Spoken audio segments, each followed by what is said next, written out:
Are you having a hard time figuring out what to get Dad for Father's Day? You should check out Row 1 Brand's Vintage Pictorum Gallery. They have America's best sports art.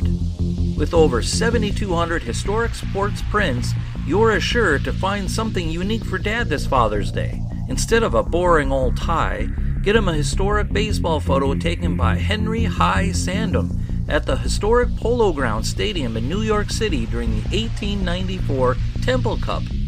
Or, if he's an NFL buff, check out the 1963 vintage NFL poster.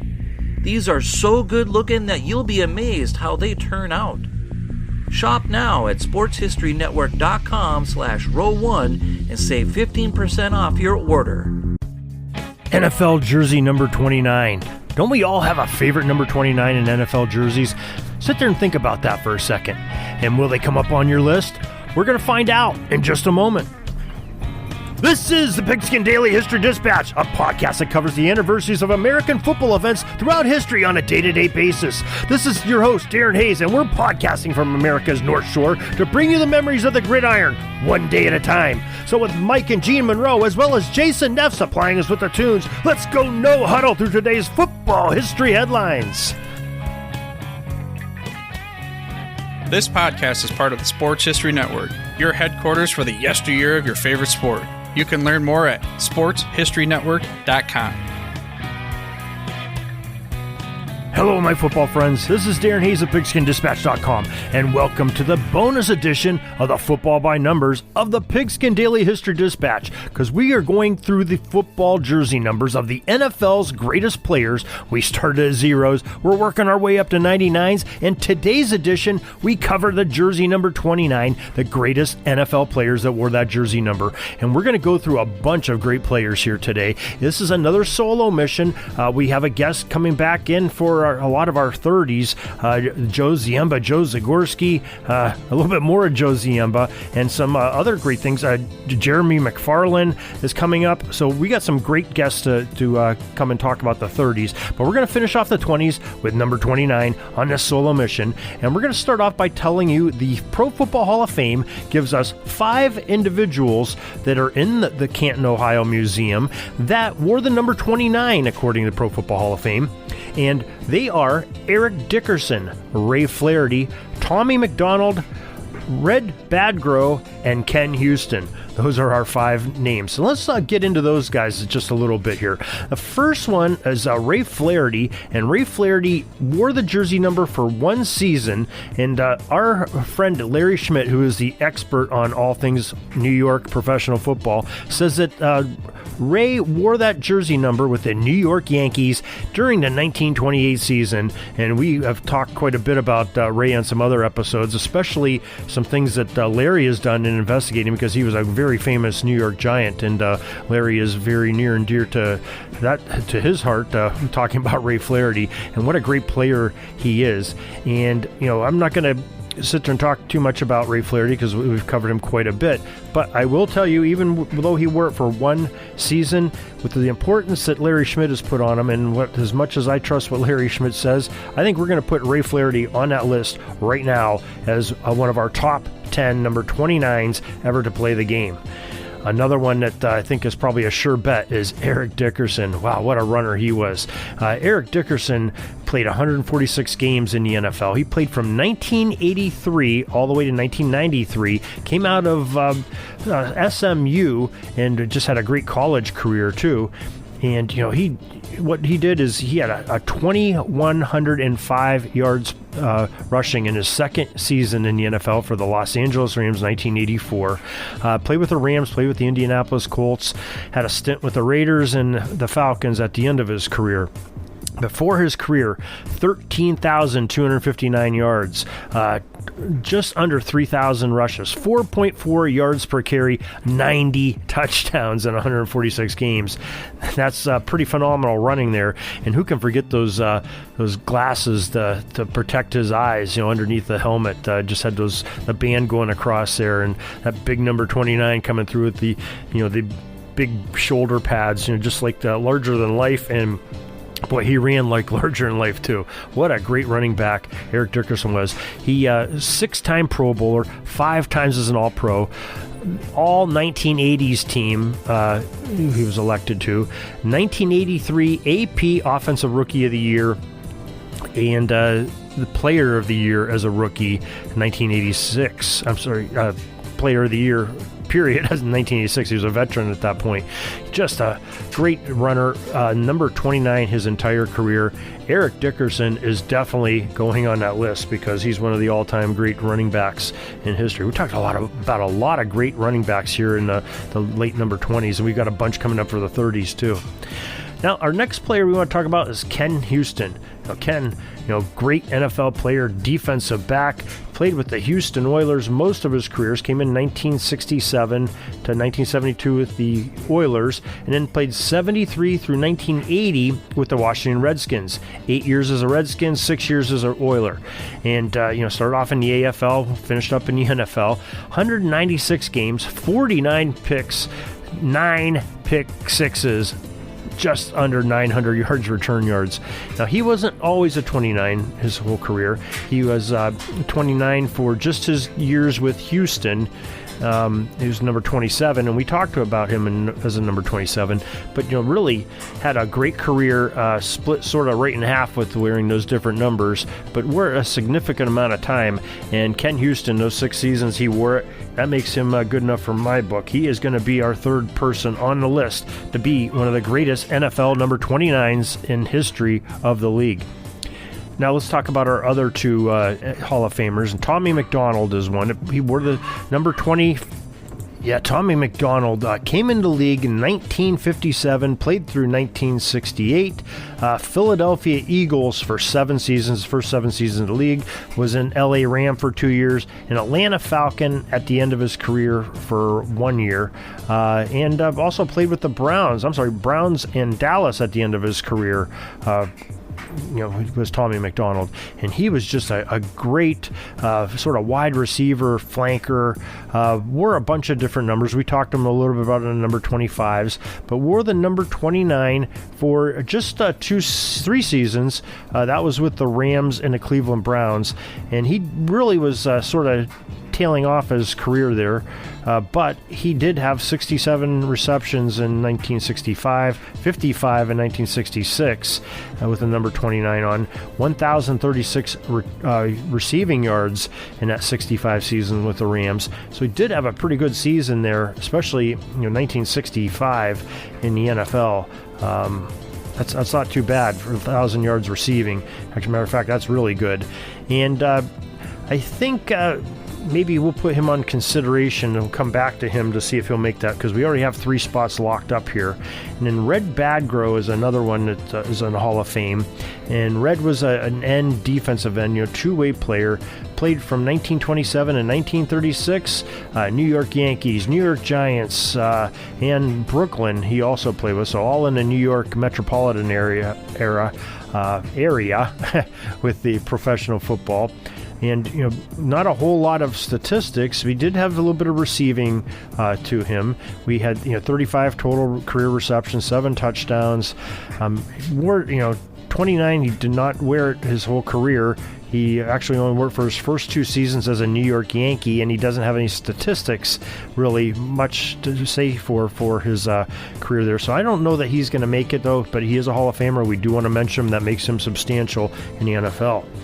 Now let's get into some folks that are not in the Hall of Fame yet. And how about Harold Jackson? Harold Jackson was a great wide receiver, sort of flanker back that played 1968 through 1983 in the league. Came in with the Rams for 6 seasons. New England Patriot for 4 years. 4 years with the Philadelphia Eagles, Minnesota Vikings, and Seattle, each for a cup of coffee at the end of his career. But what a great career he had. 579 receptions, 10,372 receiving yards, 17.9 yards per catch, 76 touchdowns. That's just great job as a wide receiver in the NFL, especially in the era he played with. And 5 times made it to the Pro Bowl, once as an All-Pro. But like we said, he didn't wear that number 29 jersey his entire career, but 15 seasons of his career pretty long time. As a matter of fact, that's the longest tenured number 29 on our list. And I think we're going to put Harold Jackson into our list of top 10 greatest number 29s to play the game. Another guy we can talk about, Albert Lewis, another great defensive back, 6'2", 196 pounds. Came out of the came in the league with the Kansas City Chiefs and had a great career with them. 11 seasons Kansas City, and then 5 years with the Oakland Raiders organization. He said 1983 to 1998.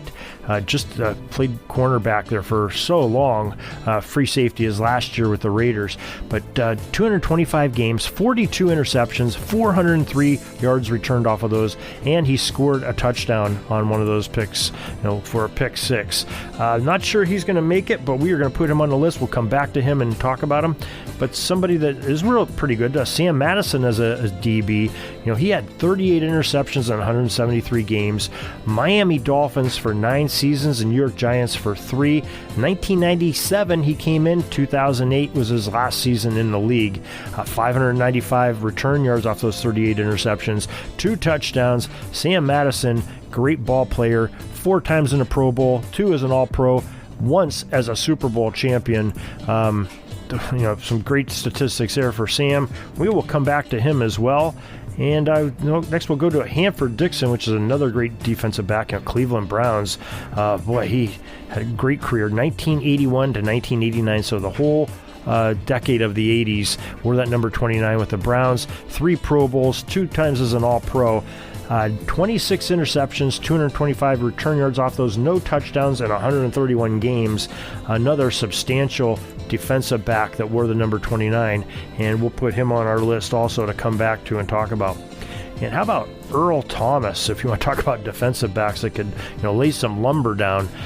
What a great defensive back he was. Mostly played free safety, a little bit of strong safety into his career. 2010 he came in with the Seattle Seahawks, played with them for 9 years, part of that Legion of Doom, and 1 final year with the Baltimore Ravens in 2019.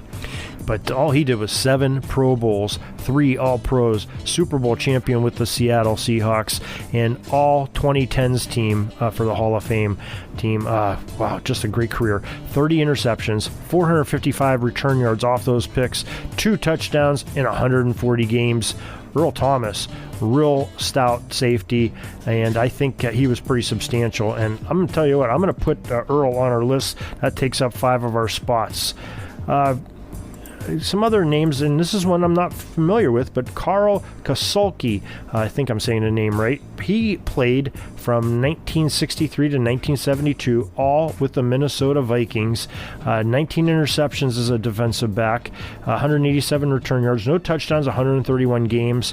Not sure those stats are going to get him onto our list, but we wanted to mention him because he was kind of a substantial player here. Mario Clark is another one. Mario was a defensive back also, came out of Oregon University, played with the Buffalo Bills for 8 seasons, 1976 to 1983, and then in 1984 he came back into the league with the San Francisco 49ers, and he had 26 interceptions, 438 return yards, no touchdowns in 126 games. Again, great stats, but not sure he's going to make our list. Demarco Murray, great running back, came with the Dallas Cowboys for his first 4 seasons, played a year with Philadelphia in 2015, 2016, 2017 with the Tennessee Titans, 2011 to 2017 it was his NFL career. 1,604 rushes, 7,174 yards rushing, 4.5 yard average, 49 touchdowns. DeMarco Murray, pretty substantial. I think injury got him near the end of his career. He could probably put up some better numbers, but pretty good numbers for the short amount of time he played. One of those backs that sort of, what if, what he could have done in the NFL's career. Don Griffin's another defensive back we want to talk about. He played 1986 to 1996, San Francisco 49ers for 8 years, 2 years with the Cleveland Browns, 1 with the Philadelphia Eagles, 25 interceptions, 51 return yards, no touchdowns, 161 games. Again, good numbers, but I don't think it's going to get him into our list. Jason Belzer, he was a defensive back. He had 14 interceptions, 338 yards, 3 touchdowns, 173 games.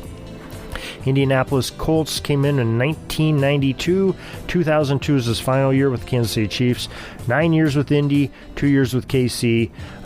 Again, good defensive back, solid defensive back. I'm not sure he's going to get on that list here. Sammy Knight, another great one, defensive back. 42 interceptions, 664 yards returned, 4 touchdowns. Played defensive back from 1997 with New Orleans Saints to 2002 with that squad. Spent 2 more years with Miami Dolphins, 2003-2004.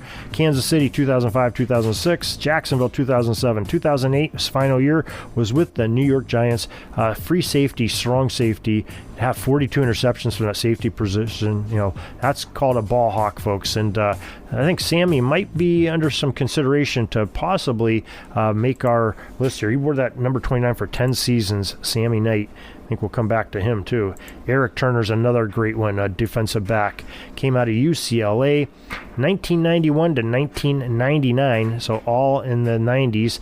5 years with the Cleveland Browns, 3 with the Oakland Raiders, 1 year with Baltimore, the Ravens that is. 109 games, 30 interceptions, 469 yards, 3 touchdowns. Another ball-hawking, strong safety, free safety type for Mr. Eric Turner.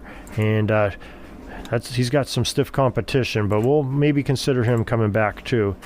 And, we have some other great names. Eric Berry's another name that jumps out at you. Eric played a defensive back position. 2010 to 2018, all with the Kansas City Chiefs.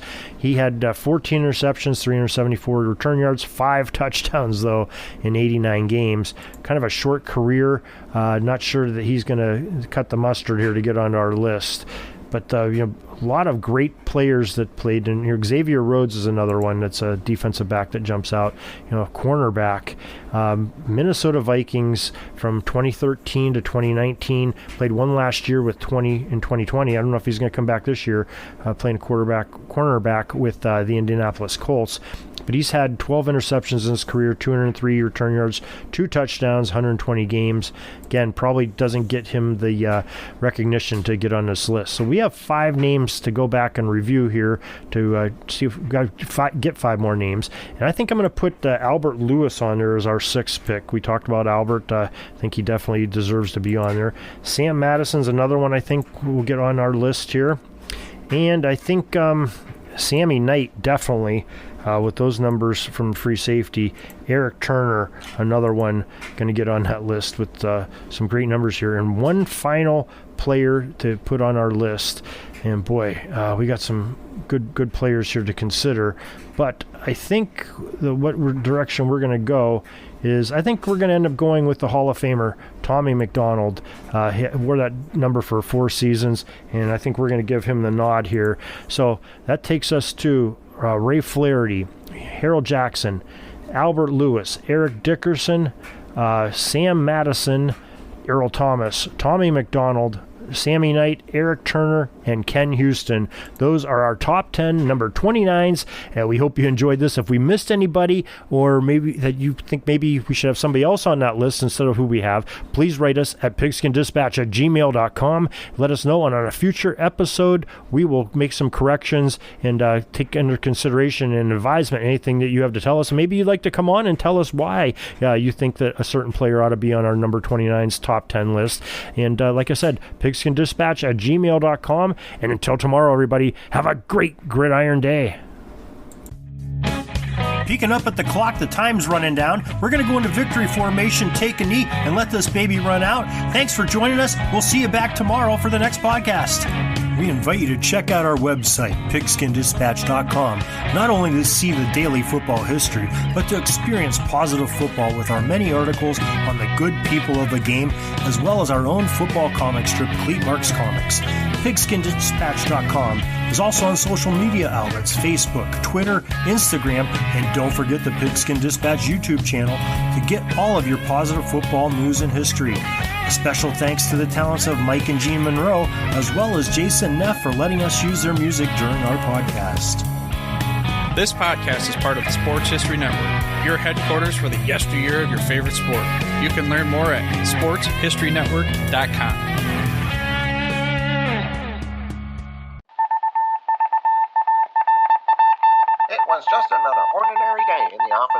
Pittsburgh Guardian newspaper circa 1924. But for Marla Delft, assistant editor, everything was about to change. For she was about to discover the awesome attractiveness of Row 1 brand retro sports paraphernalia items thanks to Orville Mulligan, sports writer. And there it is. Wow, Orville, that's really the bee's knees. Isn't it just? A poster-sized replica of the actual 1909 World Series program cover. I can see that. But where did you get it? And where'd you get it framed? I ordered it from the Row 1 website, where over 6,000 items of sports memorabilia from the 1880s to the 1990s are available for reproduction, in multiple sizes and in several different materials, with over a dozen styles of frame to choose from for prints like this. Well, I'm sure Mr. Delft would love to put up more of these in the office.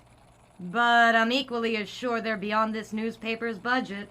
Not at all, my dear Marla. See for yourself. Go to sportshistorynetwork.com/row1. sportshistorynetwork.com/row1. Oh my, these are good prices. Oh, and look at this stuff.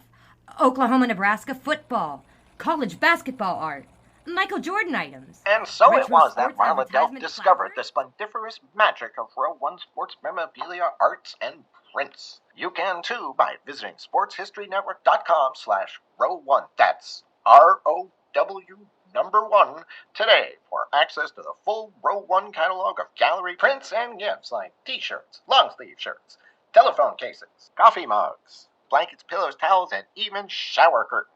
Act today for 15% discount off all prints with coupon code SHN15 and 20% off all other items with coupon code SHN20 at checkout. And keep your dial locked to the Sports History Network for the exciting chronicles of the 1920 sports world in Orville Mulligan, sports writer. Coming soon. At the Sports History Network, we're all about sports yesteryear, and so we're so pleased to introduce you to Row 1, an online memorabilia gallery and shop that brings your sports history to life anywhere. The Row 1 gallery includes over 5,200 gorgeously reproduced prints of team posters, game program covers, game tickets, advertisements, and more in baseball, pro and college football, pro and college basketball, and more. And any gallery item may be printed in a variety of sizes on wood, metal, canvas, acrylic, or poster paper. And in Row 1 shop, check out the thousands more of unique items with the retro and historical designs dating back to 1876, including t-shirts, long-sleeve shirts, phone cases, mugs, blankets, pillows, towels, and even shower curtains. Go to sportshistorynetwork.com, ROW1, for access to the full Row 1 catalog and for gallery prints and gift items, plus get a 15% discount off all prints on the Row 1 Pictorium Gallery with coupon code SHN15. Follow the link on the show notes.